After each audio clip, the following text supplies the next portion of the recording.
You're listening to the Morphology Podcast.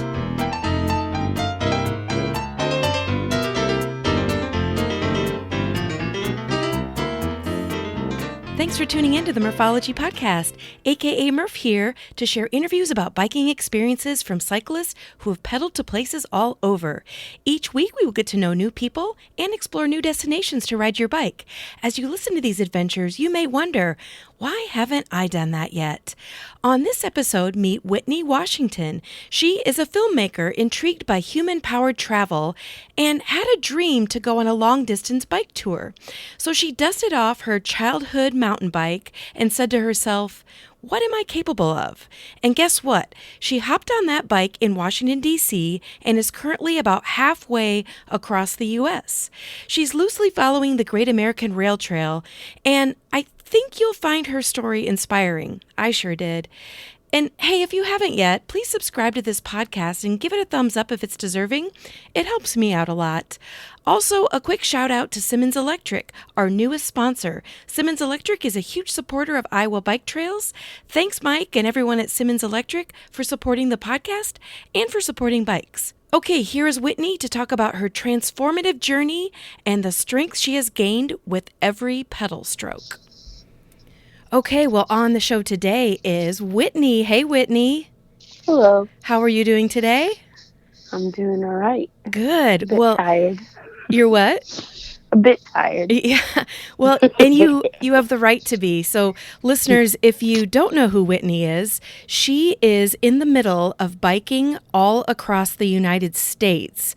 And I think I read on your social media that's around 3,700 miles, which is mind-blowing. Yeah, it's definitely been an adventure because I've learned a lot about how I see this journey. Yeah. For every pedal that I've been going, so it's been good. Yeah, and we talked a little bit about this before we started recording, but I have been following you along on your Instagram page, which is just really a treat to see, and saw that you were in Iowa, which is where I live, and I'm like, oh my gosh, so I reached out to you, just missed you by a day in my own hometown. But here we are recording anyway, and you are currently still in Iowa. So you're like halfway across the United States. Dare I say already? Yeah, I'm almost there. I'll be heading into Nebraska in the next few days and continuing from there. Yeah. Crazy. Excellent. Yeah. Well, I want to talk about this whole adventure of biking across the United States. But real quick, first, do you want to tell listeners where you live when you're not biking across the U.S. and what the cycling culture is like there? I live in Jacksonville, Florida. And cycling culture, I couldn't tell you what the cycling culture is, but we do have a lot of parks out there, and there are a lot of bike trails, and people are out there and riding their bike and enjoying. You can go by the beach, you can go to the forest. So we have an array of different sceneries to see, but I personally wouldn't know much about the culture itself because this journey has definitely been my learning experience of what cycling is and the adventures it could bring. Yeah. And that's perfect segue into, here you are on this long distance bike tour. Can you tell us maybe what your motivation was? Yeah, I've been fascinated with, I guess, human powered travel. I really wanted to know what I was capable of after a certain while, and in general, just I think us as humans are far more capable than we give ourselves credit for, or even the world gives us credit for. And as a person who has been fat my entire life, I always kind of question a lot of these thought processes around um, my body. And I just didn't particularly believe like this one thing was all I could do, or I had to lose weight uh, to accomplish these things, Mm-hmm. But cycling wasn't like biking across America wasn't even the original one. I just wanted to do some kind of long distance trip. I guess it was the idea like I kind of just want to go Mm-hmm. and I'll figure it out as time goes on, and but last year I got my bike fixed, and when I got on the bike, I was like, this is it. This is how I will do my first, long distance trip, um, and that it kind of just started to spark, my imagination, and Mm-hmm. it made me decide to go after this dream of mine, and so that's what I did. Nice. And I think, I'll speak for myself. This is you're doing something that I have dreamed of for a long time. And there's a big difference between dreaming about it and then actually just saying, the heck with it. I'm going to go do it. So, like, can you take us through that journey of like, okay, once you decided, I'm going to do this, I'm going to get on my bike, I'm getting my bike fixed, I'm just going to go do it. How did you figure out how to do it?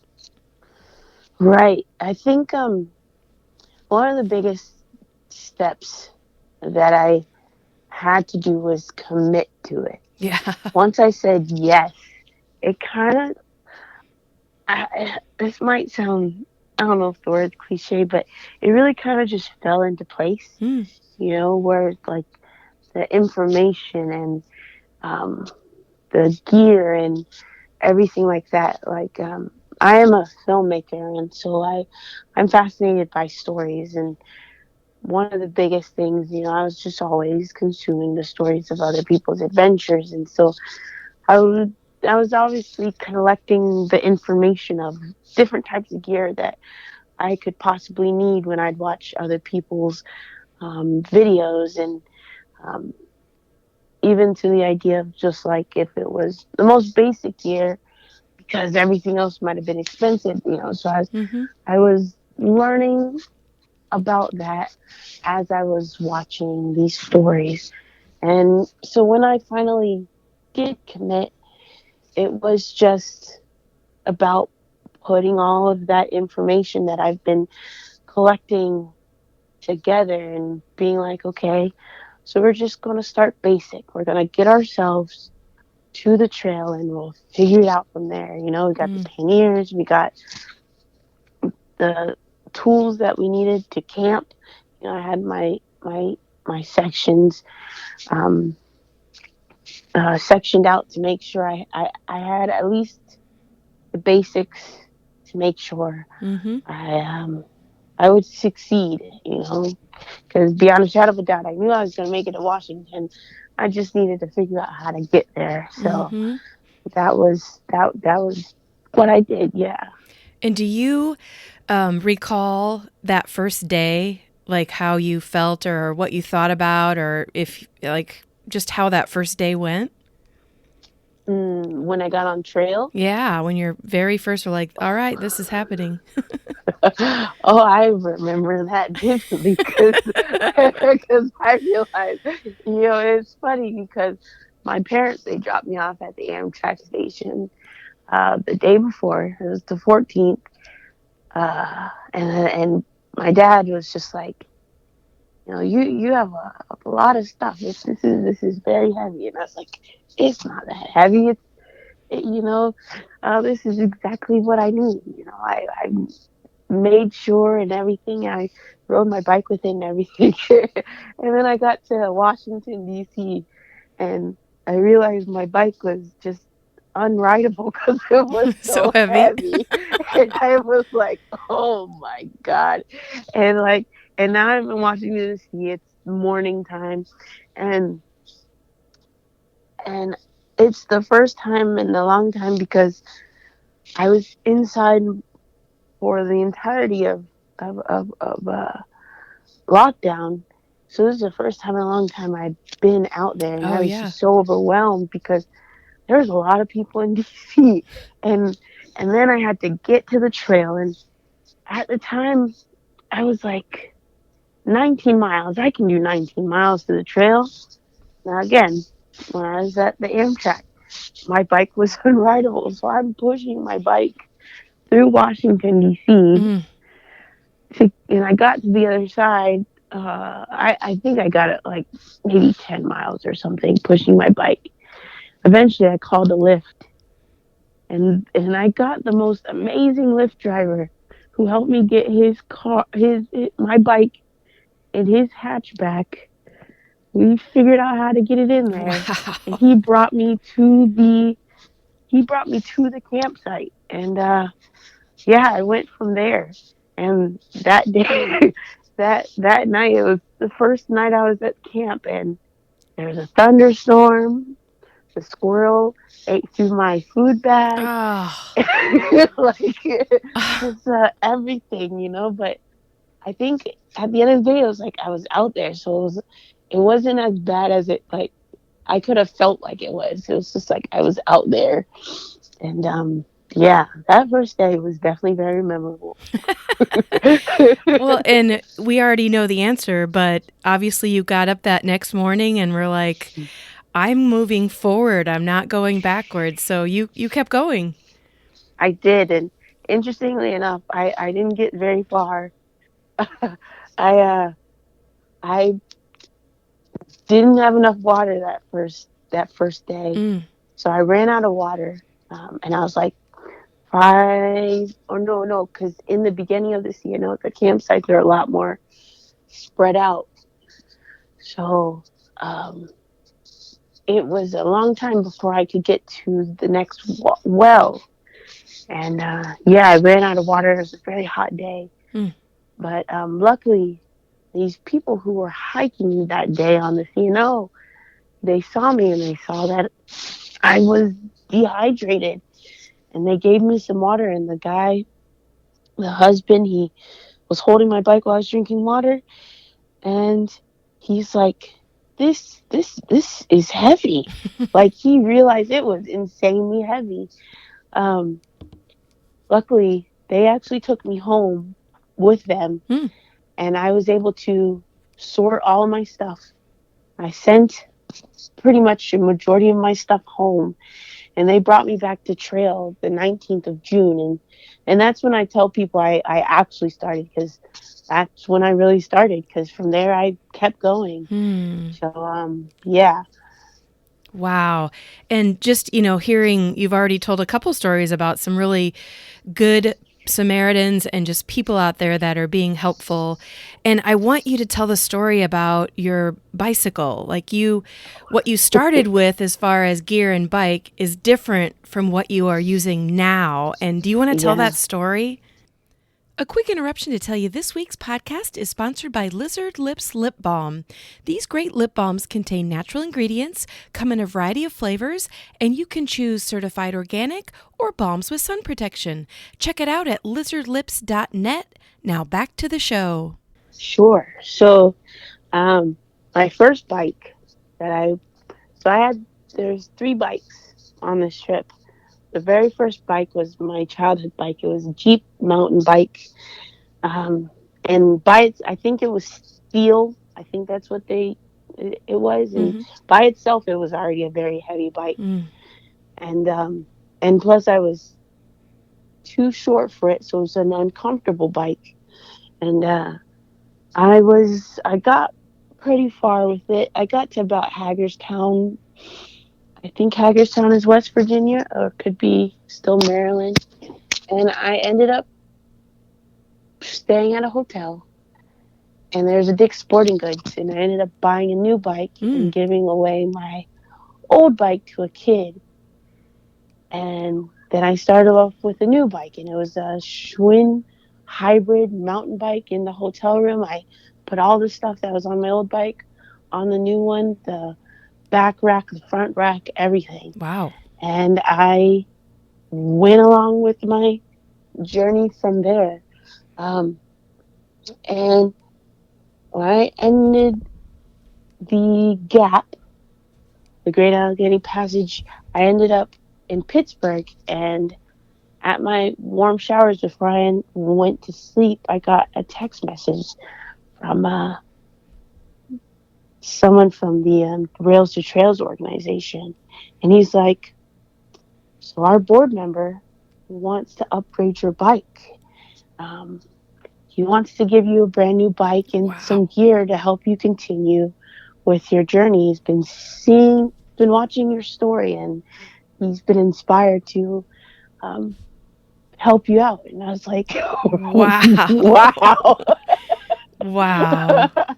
And that's what he did. He ended up before, like in the beginning, because of the whole bike shortages, it took a bit longer. And he's like, but I'm gonna get you this bike. He ended up driving. I got myself to Rochester, Indiana, and he drove from Chicago to Rochester, Indiana with his mobile bike mechanic shop. And he got me a bike fit, and he put the racks on, got new bags and everything. And then he took my old bike and he shipped it home to my parents' house. And Mm. yeah, and then I kept going on my new bike. And yeah, I'm just incredibly grateful for the way that people have been like so supportive of Y- this journey. Yeah. That's an amazing story in itself. Like as far as like if you think back to those first, maybe the first week or so versus now, has your I'm going to call it your daily strategy, but has Mm, it changed as you have evolved as a cross country cyclist? Have you mm. changed where you're staying, how far you're going?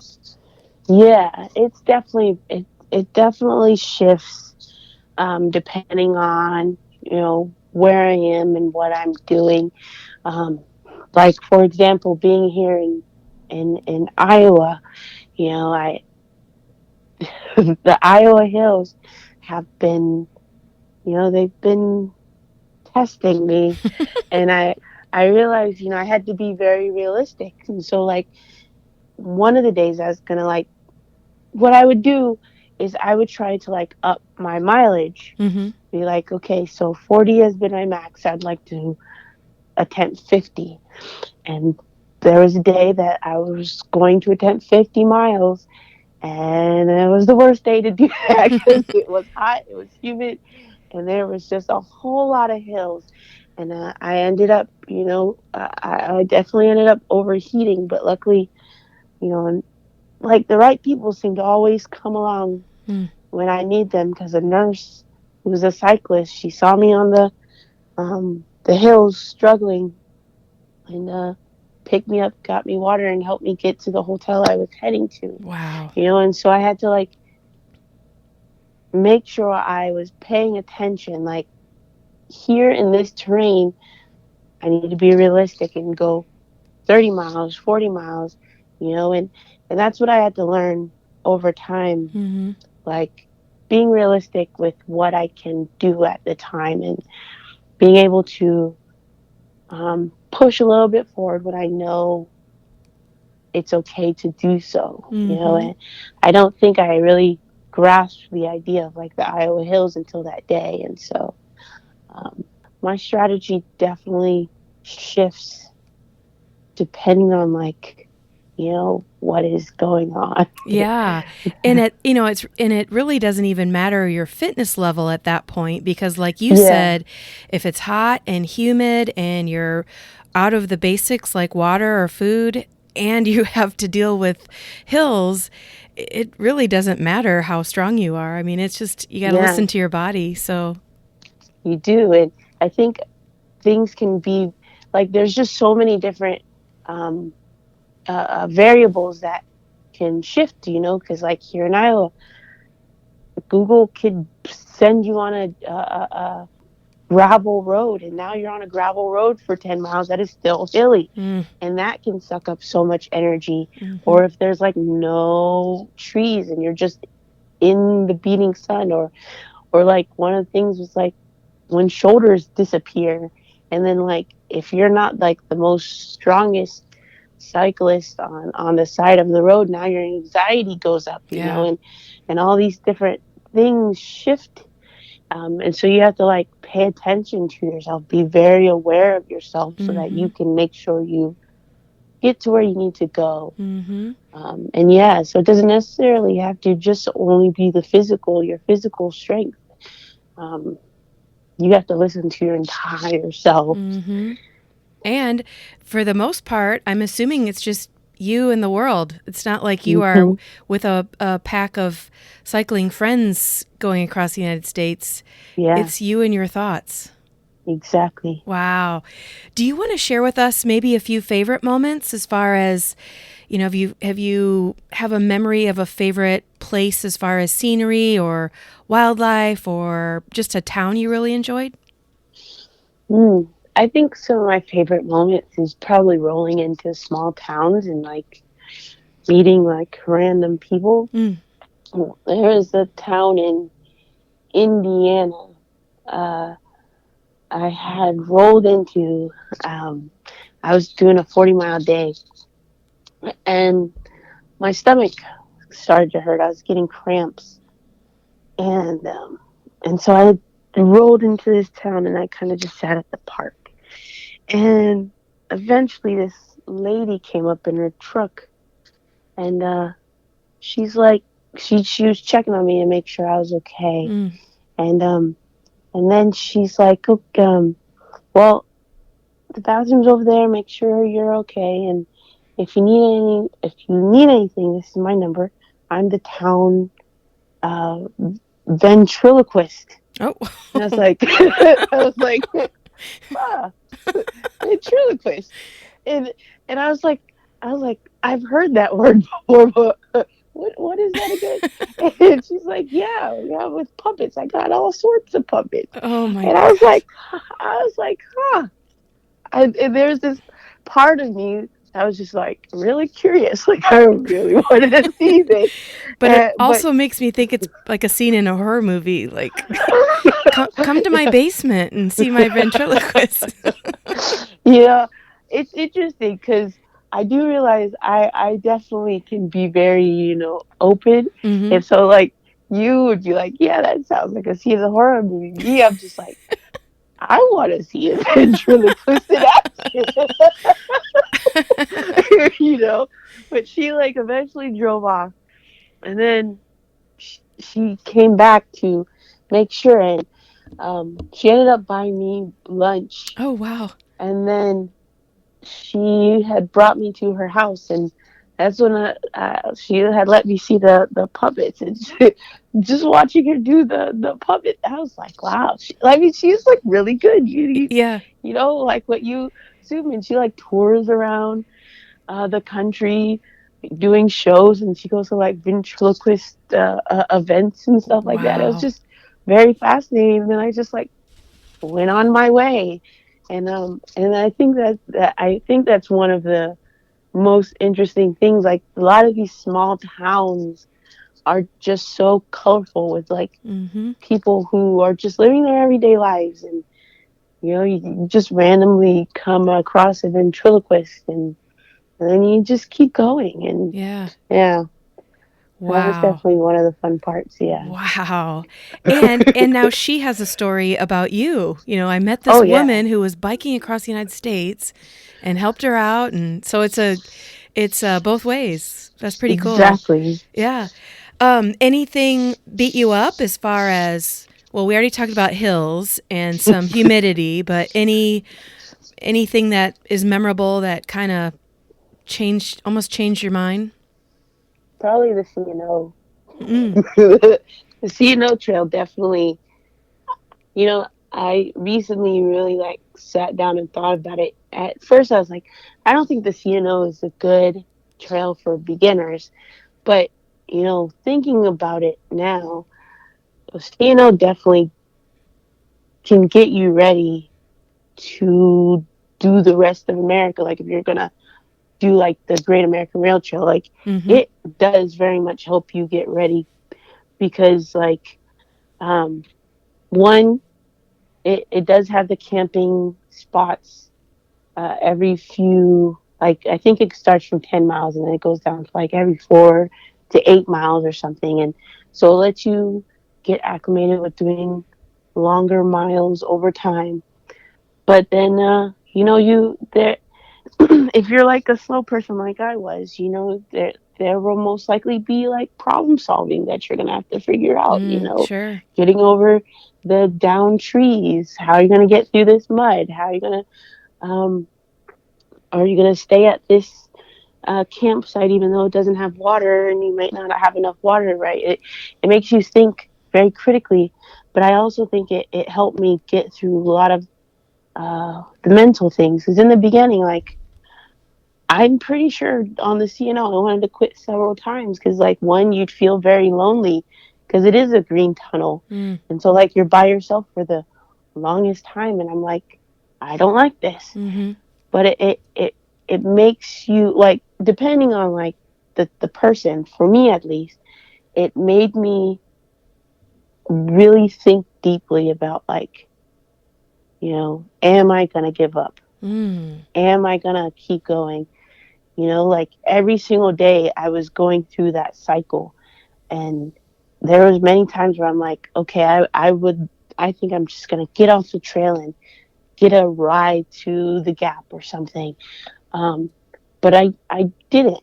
I Mm-hmm. didn't, and it really kind of helped me create the strategy of complain while I'm out there. Once I get to my campsite, my lodging, just let it go, Mm.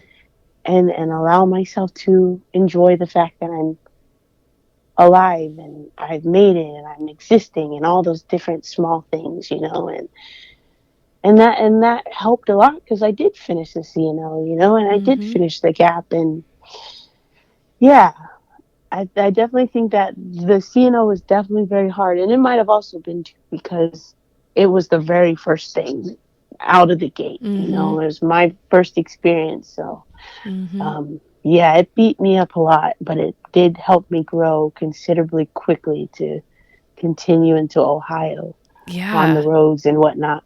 Yeah, it sounds like the mental strength increased dramatically over that. And on a side note, I'm actually biking the CNO and the Gap starting next week. So Oh, I've got, I'm going to tuck that away, what you just said, so that I can, kind of maybe get a little bit more jacked up mentally. So I'm ready for those muddy and bumps and gravel and rocks and stuff. yes. Hopefully you don't have rain, but overall you'll be fine. I think you'll be okay. Okay, good deal. Uh, so, with that said, you kind of just gave me a few ideas of what to expect when I am on the CNO, but Mm, you've been doing this for a couple months now, so mm. I'm calling you a pro. So, do you have any pro tips as far as, if you're going to bike across the country, I guess for one example would be make sure you have enough water, but do you have Mm, any must bring items or must wear or must do things? mm. I mean, I think a lot of people uh, find it crazy, but I think my Crocs they're very comfortable Oh and they're God, a lot of people have asked you about your Crocs, haven't they? yes. I just kind of laugh when I'm like, this woman is biking across the United States, and everybody wants to know about her shoes. Like it's crazy. Yeah, I mean, I think the Crocs are incredibly comfortable. Granted, these new ones they have the very hard bottoms. The first pair of Crocs, those orange ones that I had, those soft bottom ones, I don't recommend. Mm, You can feel the pedal, but these hard ones, like they just work very well. mm-hmm. I've had to walk 10 miles in gravel. I walked in those, like, and I had other shoes like, and I got blisters and stuff. I don't have blisters with these. They're just very comfortable, just as an all around shoe. Mm-hmm. You know, um, I mean, now granted, that's just me. Mm-hmm. And other stuff, I definitely agree. Most people having either like the bibs or the padded shorts, those work fantastic. Mm-hmm. Um, but I think one of the biggest things that I would learn and reiterate from like the CNO thought process is like if you allow yourself to let the hard stuff just be while you're out there on the bike, and then you let it go away once you get done. I really do think that that process really makes it a lot easier to get up in the morning and do it again, Mm. because um, like I personally can't say like I have days where I'm like, I don't want to do this anymore. Like, at least at this point, I haven't particularly had that thought process. Do I question why am I doing this? Sure, all the time, but that's Mm. usually when I'm on the bike. Mm-hmm. But it doesn't make me not want to get back on the bike the next day. So Mm. I do. I think if you can allow yourself to let the struggles of the day stay on the bike, I think it helps a lot mentally, um, so you can keep going. Speaking of keeping going, how are you dealing with navigation? Like, are you Mm. get to camp and then kind of make your plan for the next day, or are you following maybe a paper map or a GPS, or what's your method? So my overall route is the Great American Rail Trail, and I keep that route just to guide me forward. Do I follow it completely? Not necessarily. If I Mm. think that there's some stuff that is just, I guess, unnecessary, I might not go there and I'll cut through. Mm. So I kind of like for example, uh, Ohio. I didn't do the entire Ohio to Erie Trail, um, and the big reason why is there's a lot of thunderstorms, and I saw on the Ohio to Erie Facebook page that there's a lot of flooding. So I was like, we're just not going to deal with the flooding. Mm-hmm. So I cut through Amish country straight through. So I didn't really see two of the seas. I think I only went through Columbus. I think that's the one I went through. Mm-hmm. And I cut through Ohio. So I didn't do the entirety of that trail. And I did that here in Iowa as well. I went to Cedar Rapids, but then didn't go up to Waterloo. I instead went to Marshallstown, and technically this route didn't even bring me into Des Moines. But I did that because for me, I don't do big miles, so Mm-hmm. I wanted to make sure I had places to stay and I was safe before nightfall. So, I definitely adjust the navigation to how far I think I'm going to ride, based on, the elevation, Mm-hmm. climbing that day, what the routes that are available to me. And Mm-hmm. um, when I entered Iowa, somebody gave me a Iowa paper map, and I've been using that as well. This is the first time I had a paper map, but it's been very helpful. Mm-hmm. Um, but yeah, for the most part, I just go as far as I am able to, um, and able to find lodging by the end of the Mm-hmm. night. And you mentioned it once, and we probably should go a little bit further into it, but you use what's called warm showers. And do you Mm-hmm. want to tell the listeners kind of what that is for people who have never heard of it?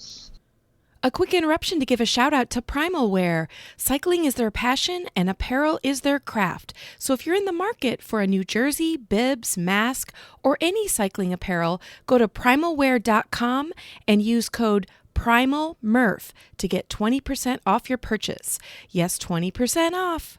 Now back to the show. Sure. Yeah, I learned about warm showers on trail. It is an app that connects you with cyclists or people who know cyclists, and they will host you at their homes. Sometimes they'll give you a spot to camp in their backyard, or other times they give you a room and your private bathroom, and they'll feed you, and you can get a shower, and you can also wash your clothes. And yeah, I appreciate warm showers because it also gives you the ability to learn, especially as a newbie myself, like have better routes to get somewhere, or they'll look at your bike for you, or just even like really cool stories about places that you're heading or places that you might want to go. Um, yeah, so it's cyclists who have been doing their bicycle touring, or they're just road cyclists, and they just like helping bicycle tours along their journey. So, I just love the idea of warm showers because it's also, mhm. like you said, it's a great place to stay, even if it's in somebody's backyard. But more importantly, it's local. So you're Yeah, getting somebody who has the same mindset as you, who might tell you a cool place that you have to go see, or skip this place, or this bridge is out, or all kinds of like the secret things that aren't really supposed to be secret, but you just, if you don't know, you don't know. absolutely. That's great. So we kind of talked about, how you go about tackling each day on a bike ride, by just saying, let the day before go, start your day out fresh. Any Mm. advice you would give to somebody who's considering a long distance tour like this? Hmm. At first, understand if you want to do a long distance one, because I do think like the advice of doing a shorter tour Mm-hmm. is very helpful. Um, I know for like myself specifically, I probably wouldn't have ever done a shorter tour. I was definitely someone that I just needed to go Mm-hmm. and learn along the way. And if you're that type of person, I completely think you should do just that.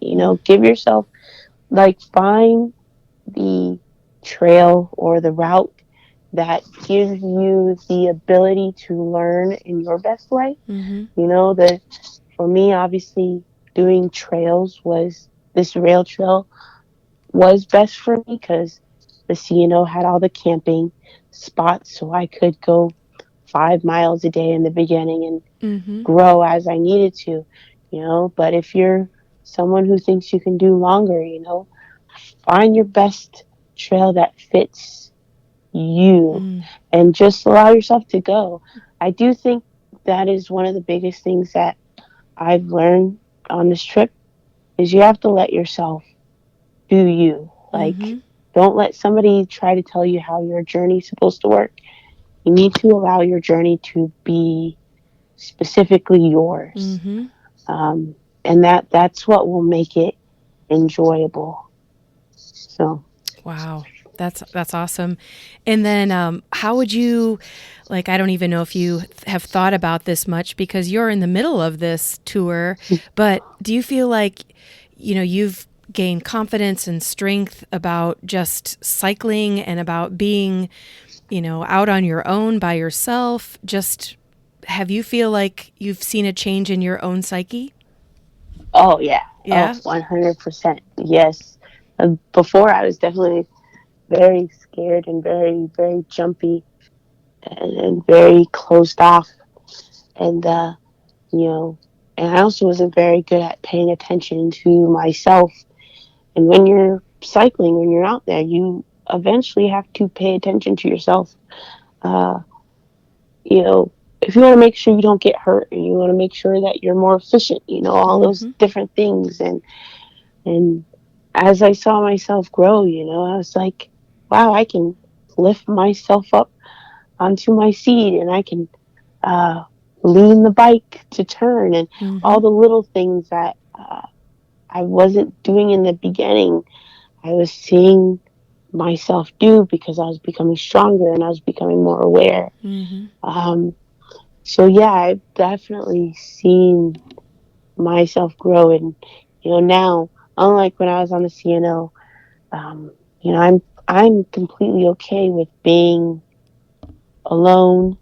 It's not something that stresses me out. Mm-hmm. The CNO, I think, is just because it was the beginning, and I was just like questioning everything, like, why am I even doing this? But like now it's just, okay, let's make the best decision to get you from point A to point B, and so that you can keep going.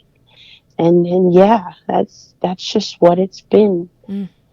So yeah, I've definitely grown 100%. And just think, you still have a lot of miles to go. So you are going Oh yeah. to I maybe we should plan to talk when you hit the West Coast, because I would love to hear you at that point, because then you're just going to be like, oh yeah, I'm just gonna go around the world at this point, because now I just love it. So, Oh no. Oh no. I plan to bike around the world. That is a oh, thing. cool, yeah.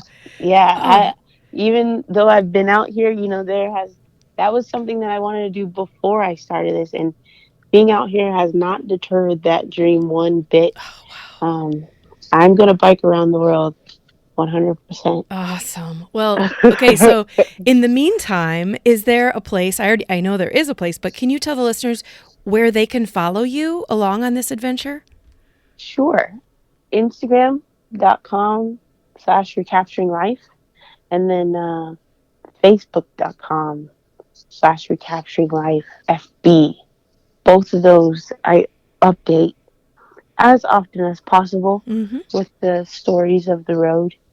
I'm telling you, I follow you on Instagram, and I thoroughly enjoy just seeing just the videos that you do and the scenery that you see, and dealing with issues, whether like the bike issues, or I guess we didn't even talk about it, that your food bag was stolen either by an animal or a person, and just like your attitude is just really inspiring, because you're just like, I'm sure in your mind you're like, crap, now what am I going to do? But instead you're just kind of like, well, on with life we go, and I can replace it, and I'm still alive and safe and all that good stuff. So, yeah.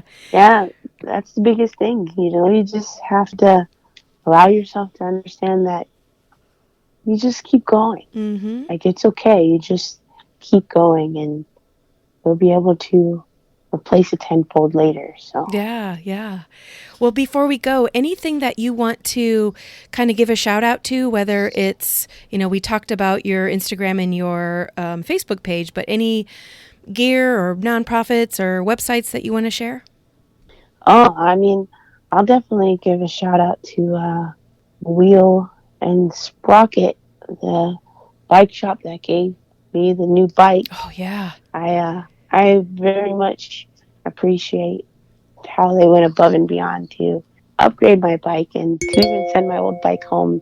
They were so amazing. Mr. No Rails to Trails has been so amazing as well. They've really been helping me through this journey, trying to help me navigate where I'm going to go next, and then also Black People Who Hike. They're one of the organizations that from the beginning they just reached out to want to help me get out there. They were the ones that were encouraged me to create the GoFundMe. I wasn't planning to create the GoFundMe, but I see the beauty of that, because it not only obviously sent me funds, but a lot of people found me because of it. And the stories that I get from people who message me, just I'm just so in awe that people are so inspired by this story. I was planning to just do this by myself with my savings, but the fact that there are so many people that are inspired by this and encouraged by this journey, like I I will make sure I do my best to share more. Excellent. Well, Whitney, I am so thankful that you took the time out of your journey to talk to me on the podcast and share your story. And hopefully you have enjoyed your time in Iowa. Oh, I have. I think I could see myself living here. This place is incredibly amazing. Awesome. So, Awesome. Well, thank you so much, and keep up the great work inspiring so many people. no problem. I will try. Well, listeners, that's it for this week. Whitney is such a great storyteller, and I just loved interviewing her. And thanks to Rails to Trails, Black People Who Hike, Warm Showers, and a good pair of Crocs, Whitney is living the journey of a lifetime rolling across the U.S. If you would like to financially support Whitney, her GoFundMe page is called Whitney's Bike Ride Across America. Email me at murphologypodcast@gmail.com if you have a topic or the name of a cyclist you find interesting. Support my podcast at patreon.com/Murphology. Visit my Instagram page for daily entertainment and check out my website for all kinds of bicycle stuff. I'll leave you with this quote from the Unwritten Book of Murphology, and this quote comes from today's guest, Whitney. Let the hard stuff just be while out there on the bike, and then let it go when you're done. That process makes it much easier to get up and do it again. Think about it.